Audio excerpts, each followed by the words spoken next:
it's been a while. So, you brought us the $5,000 gift money, right? Hurry up and hand it over, will you? Their attitude was like that of debt collectors. After several years, I found myself face to face with my ex-husband and my sister.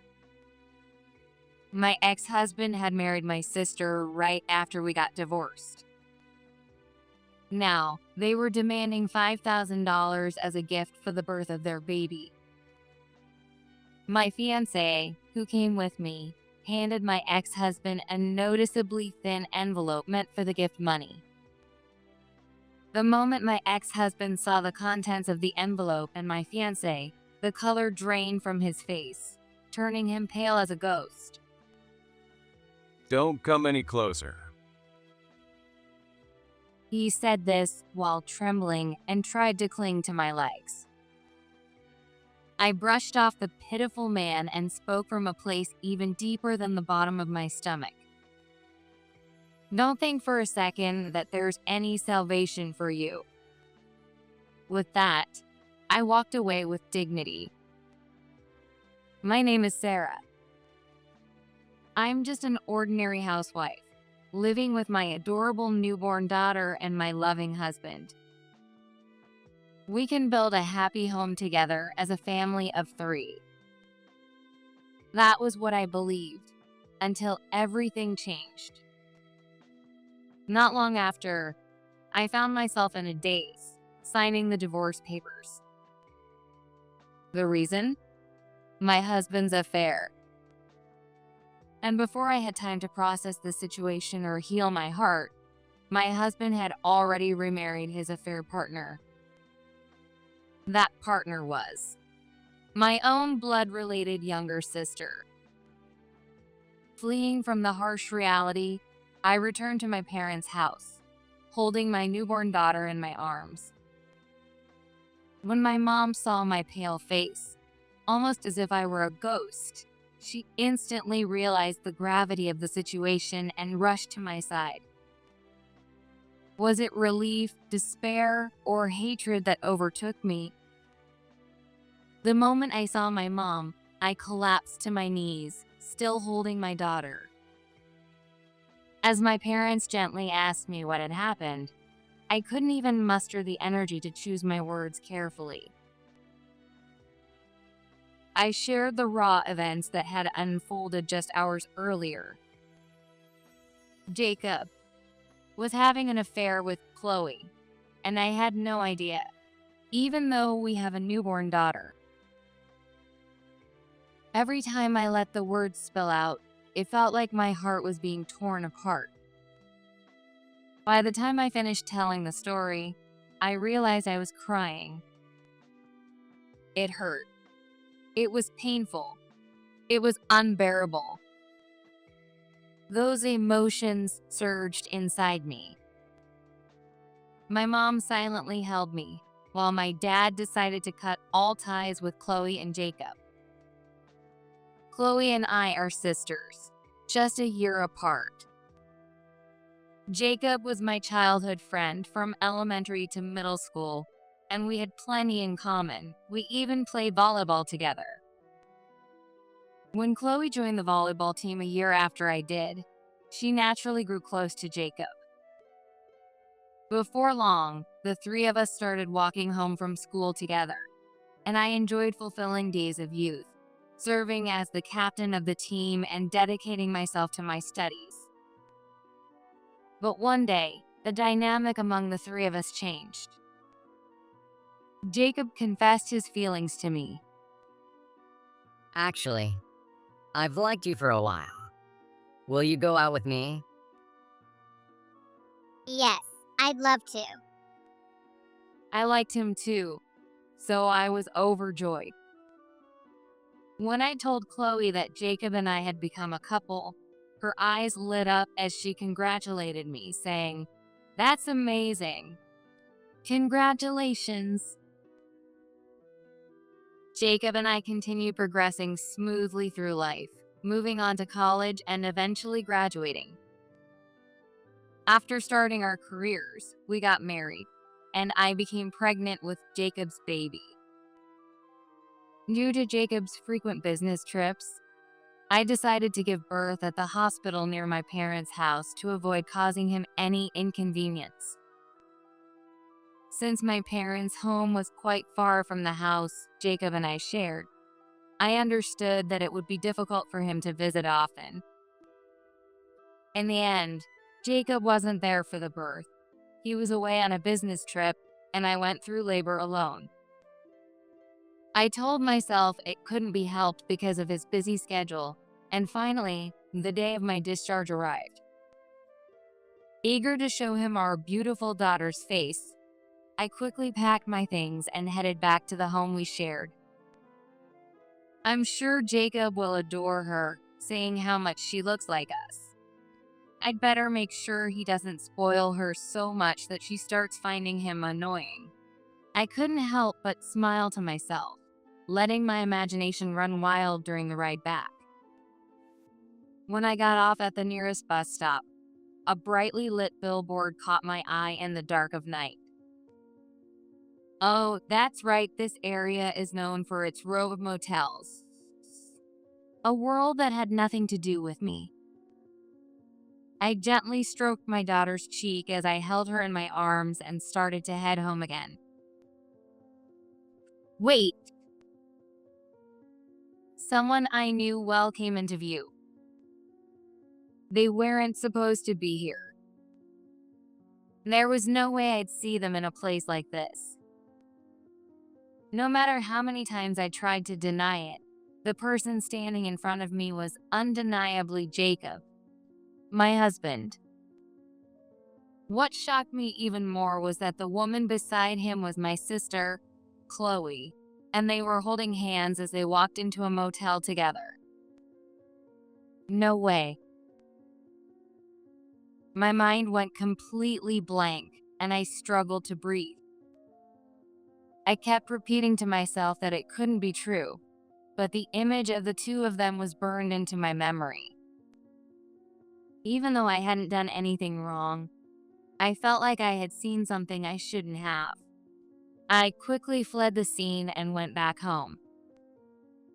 My mind was still almost completely blank, replaying the image of Jacob and Chloe holding hands.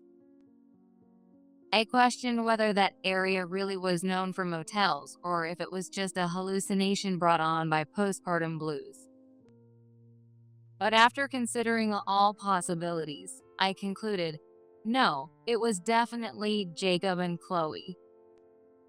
Please, let Jacob be at home. In the end, I clung to that one faint hope. But the house was dark. Thankfully, my daughter was peacefully asleep in my arms. I gently placed her in the crib we had prepared before she was born, and I sat in the darkness, utterly stunned. A few hours later, the front door opened, accompanied by the sound of 2 sets of footsteps and laughter. It's nice to go to a motel every now and then. Yeah, staying home all the time gets boring. Oh, wasn't Sarah supposed to get discharged tomorrow? We need to make sure she doesn't find out we're living together. The room's lights suddenly flicked on, illuminating me sitting there, head bowed. Sarah, why are you here? I thought you were getting discharged tomorrow. Looking at the two flustered, I was completely convinced they were guilty. If this were just a bad dream, I wished I could wake up already. Oh, I think I must have sent the wrong date. But I'm glad I made that mistake. I glared at both of them, switching my gaze between them. You said you're living together in the motel. What's that about? Explain yourselves. With anger seeping into my voice, I pressed them for answers. Chloe pouted, hiding behind Jacob as she clung to his arm and began speaking. I've always loved Jacob. While you were back at my parents' house, I worked up the courage to confess. And guess what? Jacob said he loves me too. Right, Jacob? Yeah. Chloe tells me every day how much she loves me, and I've never felt so happy being loved. Spending time with Chloe now. It's just pure happiness. Me too. They were acting like a couple fresh in love, completely wrapped up in each other. Confessing to a married man? What kind of logic is that? While I was risking my life giving birth, and when my parents were congratulating me, they were here, playing house like this. And what about our newborn daughter? What will happen to her? I had so many things I wanted to say, questions I wanted to ask, and truths I needed to confirm.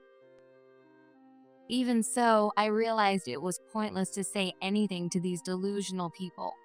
So I held my daughter tightly and stormed out of the house. I retraced my steps on the path I had just taken and caught a bus heading in the opposite direction this time. In the end, I couldn't even let Jacob see his daughter's face. No, that's not it. I realized. From the beginning, he probably didn't matter to her at all. Even my decision to give birth at my parents' house. Jacob must have seen it as a perfect opportunity to spend time with Chloe. The more I thought about it, the more anger bubbled up inside me. But I had just been discharged from the hospital. That anger quickly turned into exhaustion, weighing heavily on my body. Holding my baby, I had endured a long trip. To make matters worse, it was a round trip, leaving me both physically and emotionally drained. Even so, I couldn't bring myself to face my parents, who had been so happy for me just hours earlier, and I stood frozen in front of the door to their house. Suddenly, my phone buzzed in my pocket. The caller was the last person I wanted to hear from, Chloe. Maybe she had cooled off a bit. Or perhaps she was calling to apologize, saying, "It was all just a prank. We went too far. One last chance." With that thought, I answered the call. Hey, Sarah. So, there's something I forgot to mention. What? I've hated you ever since we were kids. You were always smart, athletic, and perfect at everything. So when you told me Jacob had confessed to you, I made up my mind. I was going to steal your happiness no matter what. Her laughter echoed through the phone, leaving me speechless. I didn't have the strength, emotionally or physically, to process her malice. At some point, the phone was handed to Jacob. Sarah, I finally found my true happiness. Unlike you, Chloe is adorable. I'll pay alimony and child support, but don't even think about coming back to my house. And don't try to ruin our happiness, got it? Not that someone like you could ruin it anyway. And with that, the call abruptly ended. By now, Chloe and Jacob were probably laughing together, thinking they'd really told me off. Completely drained, I opened my parents' front door and told them everything. Afterward, I also explained the situation to Jacob's parents, my in-laws. When I informed them about our divorce, everyone expressed their anger toward Jacob and Chloe and assured me they would stand by my side. How could they do such a thing? I'll never let Chloe set foot in this house again. For someone like me, betrayed by both a trusted husband and my sister, Those words were incredibly comforting. My parents and I cut all ties with Chloe. However, it seemed she realized we were blocking her calls and emails, so she began sending letters directly to my parents' house. From those letters, I learned that Jacob remarried Chloe shortly after our divorce. Word of Jacob's scandal, abandoning his wife and newborn baby, then marrying his wife's sister, spread quickly through his company. Feeling uncomfortable, he eventually switched jobs and started working at a new firm. Chloe proudly boasted in her letters, written with handwriting resembling a child's, that the new company was a major corporation. Of course, I never replied to those letters, but they kept arriving. Eventually, after I continued ignoring them, the letters stopped coming, and all ties between us were completely severed.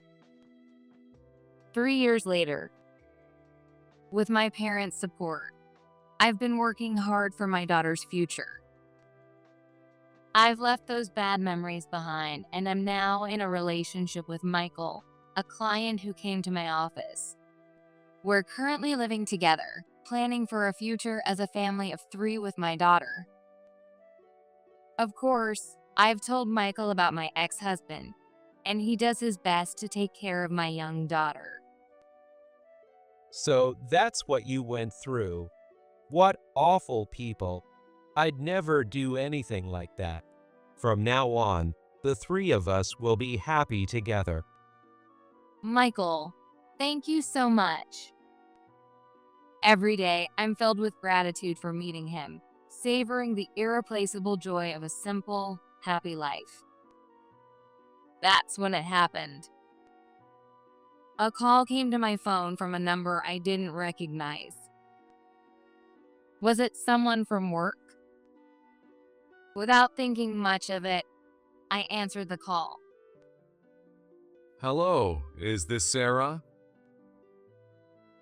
I instinctively held my breath.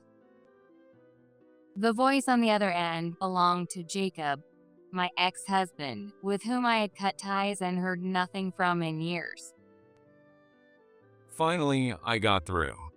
Your parents blocked my calls too. What do you want? My voice came out colder than I expected. Your sister, Chloe, just had a baby. Isn't that great, right? Since you were her sister, you should bring $5,000 as a gift. I'm sure you've got plenty left over from the child support I sent. His condescending attitude and mocking, half-smirking voice. The scene from that night, the day I was betrayed, flashed back in my mind, and I felt myself on the verge of losing composure. At that moment, Michael gently tapped my shoulder, snapping me back to reality. I took a deep breath and calmly put the call on hold. After explaining to Michael that it was Jacob and that he was demanding $5,000, Michael didn't flinch. Instead, he said, "Let's go meet him together." I managed to steady my voice and informed Jacob that I would be coming with my fiancé on the day he suggested. Then I hung up. Before I knew it, the day had arrived. I couldn't understand why I had to go out of my way for the ex-husband and sister who betrayed me, but I went with Michael to deliver a message I needed to say. Michael, who had insisted on coming with me, was completely disguised with glasses, a mask, and a hat. "You look like a total creep. Is that really okay?" He simply smiled slyly and said, "You'll understand soon enough." When we arrived at the place Jacob had specified, Jacob and Chloe were already there. Oh, it's been a while. So you brought the $5,000 gift money, right? Hurry up and hand it over, will you? Their attitude was like that of debt collectors. Seeing them again after years, I realized. They hadn't changed. Not one bit. Then Michael, still dressed suspiciously, said, "I've got it ready. Here you go," and handed over an envelope meant for the gift money. So, you're Sarah's fiancé, right? Not even a proper introduction? Whatever, doesn't matter. Jacob immediately opened the envelope, suspicious of its thinness. Is there really $5,000 in here? Just as Jacob was about to intimidate Michael over the suspiciously thin envelope for $5,000, something happened. Michael removed the glasses, mask, and hat he was wearing, revealing his face. Was it too little? In that instant, the color drained from Jacob's face, leaving him pale as a sheet. Something was clearly wrong. Stay away. Jacob stammered, stepping back in fear. What is this? What's going on? To the bewildered Chloe, Michael delivered a decisive statement. I'm actually the CEO of the company Jacob works for. What? Chloe perfectly composed face twisted in shock. As I listened to Sarah's story, I realized that the ex-husband who betrayed her was one of my employees. I already thought what you two did was awful, but now you're demanding $5,000 just because you had a baby? Honestly, that level of audacity is impressive. Wait, this isn't. Don't worry about it. You two can live your lives however you like. From now on, I'll be the one ensuring Sarah and her daughter are happy. Just don't ever try to interfere with us again. At those words, Jacob clenched the envelope in his hand so tightly that it crumpled. If you squeeze it that hard, you'll ruin the gift money. Come on, this is the gift you wanted so badly that you trampled on someone's feelings to get it. Go ahead, open it. As Jacob turned pale, Chloe eagerly tore open the envelope. But instead of cash, there was a single piece of paper inside. It was a dismissal notice. The document outlined Jacob's termination due to gross misconduct. Why? Is this because of today? You can't terminate someone based on personal reasons like this. Oh, of course. This isn't personal at all. This man did enough to warrant being disciplined.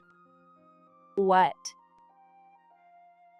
Even Chloe didn't know about Jacob's behavior at work.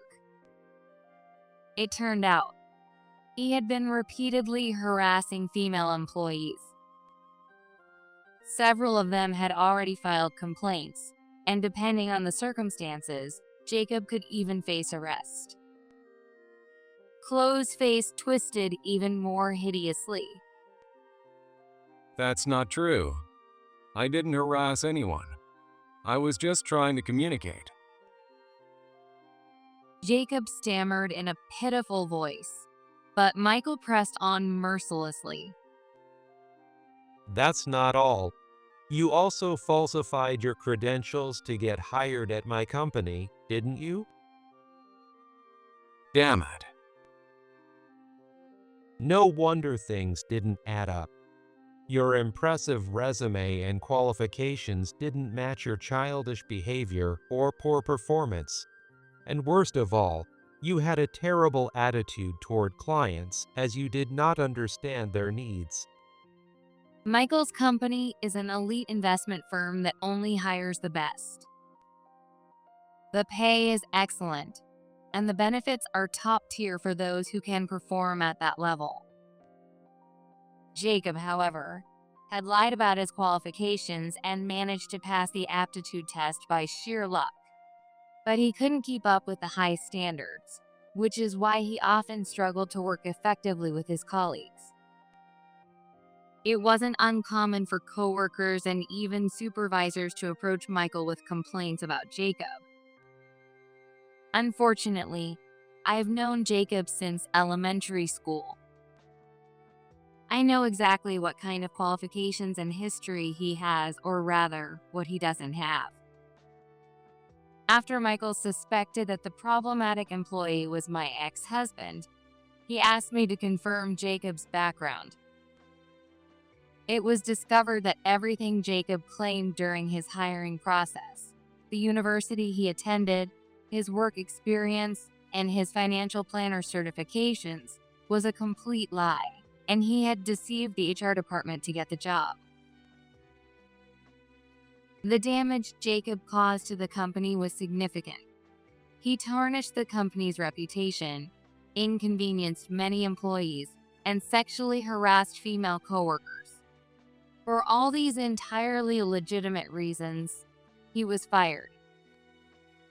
When Michael finished explaining everything, Jacob's legs gave out and he collapsed, looking up at Michael with a face full of disbelief.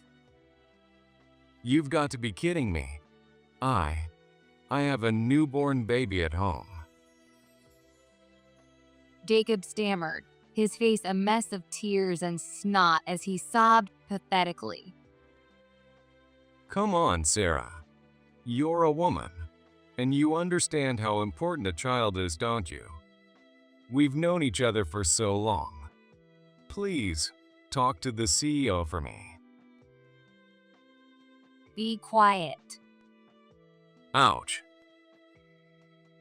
I brushed off the pitiful man trying to cling to my legs. When I was suffering through morning sickness, when I couldn't sleep because I was terrified of giving birth, when I risked my life to bring our child into this world, I kept telling myself that you were working hard too, that we were in this together. But it was all a lie. You were cheating with Chloe the whole time. Because while I was struggling, you were smiling with a woman beside you, weren't you? Because you chose her over ever once smiling at your own beautiful daughter, didn't you? For someone like you, don't ever think there's any salvation. You abandoned your newborn baby, and now you're begging to be saved? Don't think for a second those words will get you anywhere.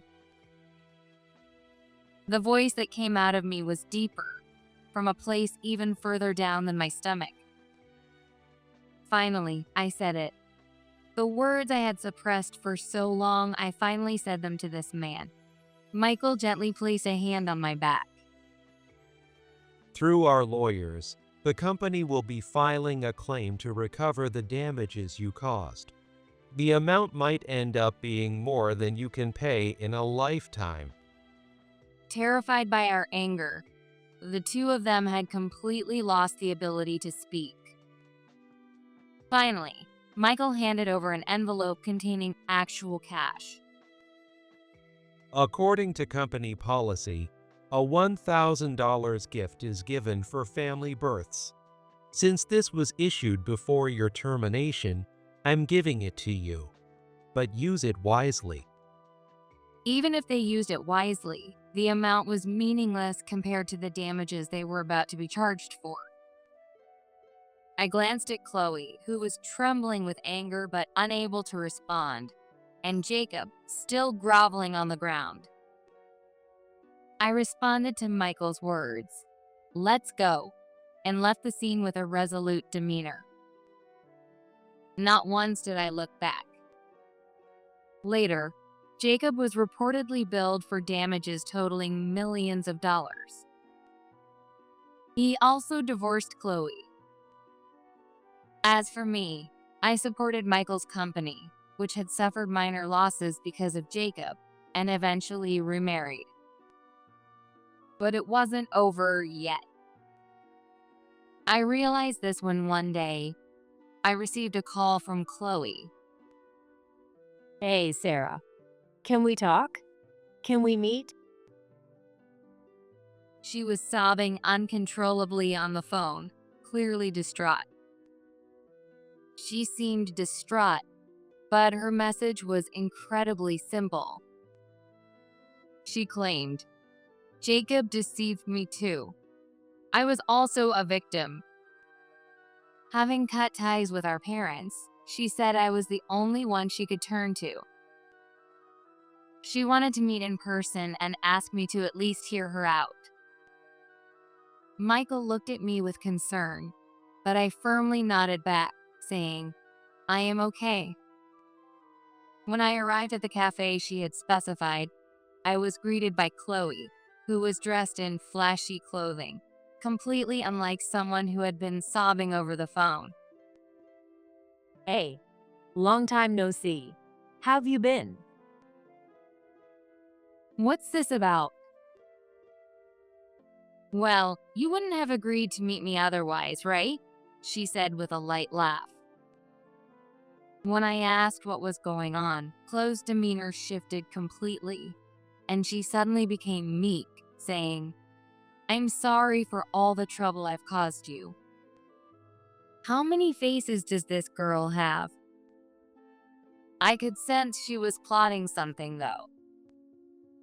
It was obvious that Chloe had no intention of sincerely apologizing, but I didn't feel like interrupting her, so I urged her to get to the point. That's when it happened. You're the one, aren't you? The woman running illegal pyramid schemes and investment fraud. A figure approached from behind Chloe. It was the police, suddenly arriving to detain her. No way. What's happening all of a sudden? I didn't do anything. Let me go. We know all about you. Just come quietly, okay? Let's not make a scene. What's going on? The cafe staff have been telling us for a while about a flashy woman who's been running investment scams here. Today, they called us again, saying the same woman was back. She was probably about to pitch her scam to you. Then, from the paper bag sitting on Chloe's chair, the officers pulled out pamphlets on network marketing schemes and investment scams. While I stood there in shock, two officers firmly grabbed Chloe by the arms and escorted her out. Later, I learned from the police that Chloe was a repeat offender. With her smooth talking and ability to change her expression on a dime, she had conned many people, just like she had manipulated Jacob. As she was being taken away by the police, our eyes met one last time. With tearful eyes, she seemed to be pleading, "Help me, Sarah. Not only Jacob, but now you too will face immense legal charges and societal shame, but that's all a consequence of your own actions." I finished my coffee, stood up, and left the cafe. After that, I never saw Chloe again, and no one knows where Jacob is or what he's doing now. At last, my ties with both Jacob and Chloe were completely severed. As for Chloe's child, now left without parents, Michael and I discussed it and decided that our family would take her in. "Children are innocent," Michael said, "and both he and my parents have been dedicated to helping raise her. Now, I'm expecting Michael's child. According to the tests, it's going to be a girl. She's been kicking me pretty hard. She might be a little tomboy," I said with a smile. As long as both of you are healthy, I couldn't be happier. As Michael lovingly stroked my growing belly, we heard the voices of our two daughters calling from the living room. Each of our daughters may come from different parents, but to us, they are one perfect family. The three sisters share a bond of love that ties them together strongly. All I hope for is that they continue to grow up helping and supporting one another.